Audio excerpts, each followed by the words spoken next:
Di episode sebelumnya, Jae-hee hampir saja tertangkap oleh Han Jun, namun dia berhasil memanfaatkan situasi yang ada di sekitarnya.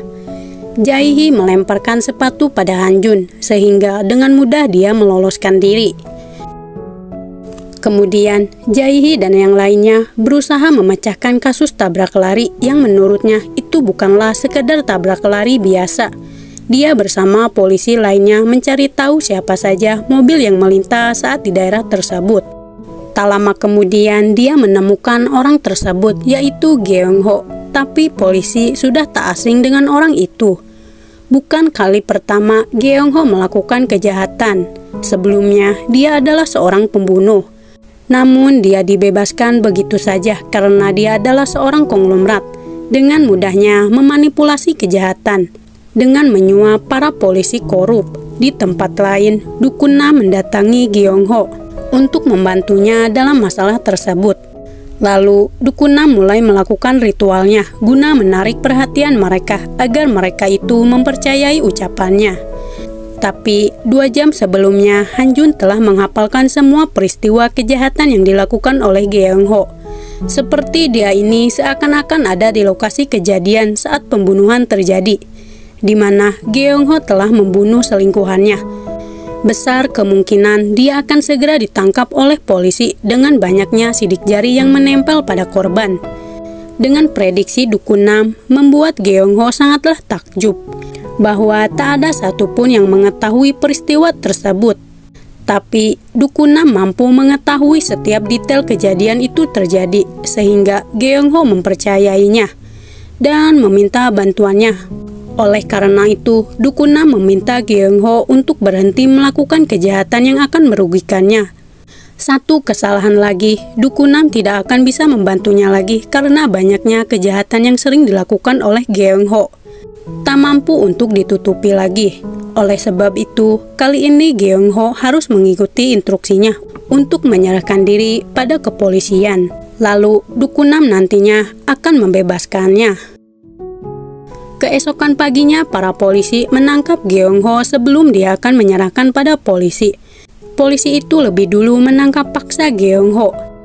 Dalam situasi tersebut, Jae-hee sangatlah kesal dengan Dukun Nam yang akan membela Geong-ho karena alasan dia adalah pelanggan konglomerat tanpa memikirkan korbannya.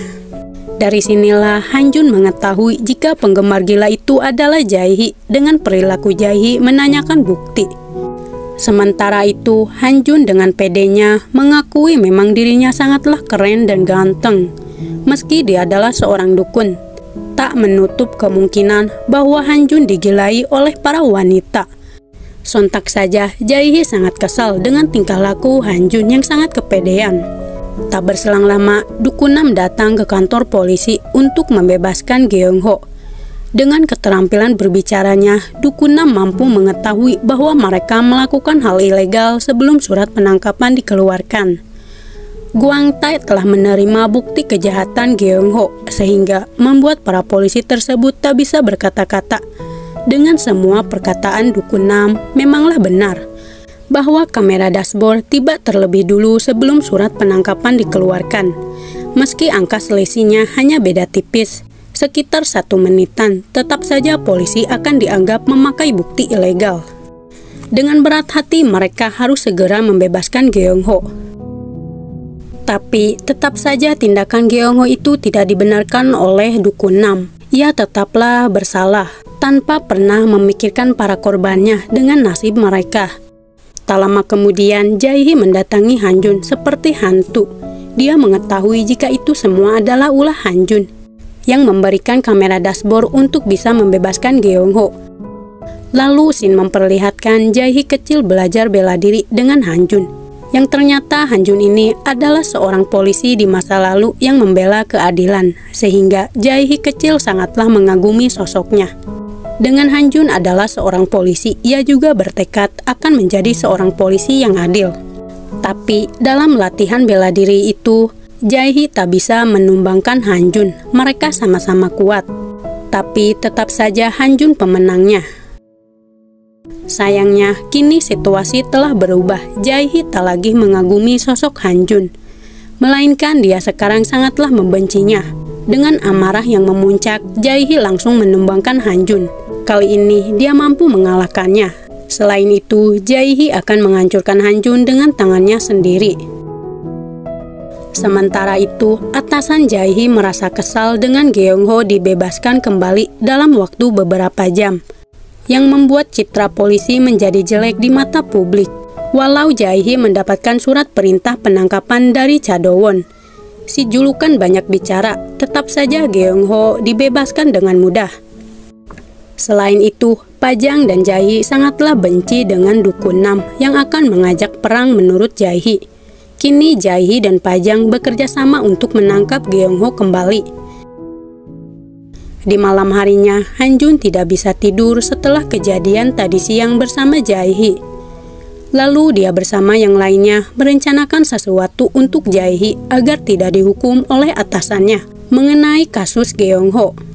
Han Jun berencana akan memprovokasi Geong-ho untuk membuatnya marah terhadap Jung Cheong-gi, sehingga nantinya Geong-ho akan membuat masalah lagi.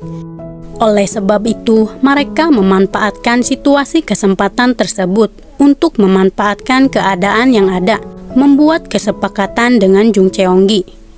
Di malam harinya, Jae-hee terus mengintai kediaman Han Jun. Dia menemukan celah saat Han Jun dan kawan-kawan akan pergi.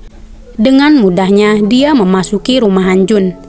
Lalu, dia tak sengaja menginjak remote TV, sehingga muncullah orang-orang yang terlibat atas matinya Han Jae-jong, yang ternyata itu adalah kakaknya Jae-hee. Tak lama kemudian, Han Jun kembali dengan cepat, sehingga membuat Jae-hee menjadi ruas. Mereka telah kembali dengan cepat. Dalam situasi tersebut, membuat Jae-hee merasa tak nyaman saat dia bersembunyi di lemari Han Jun, yang saat ini Han Jun akan berganti pakaian.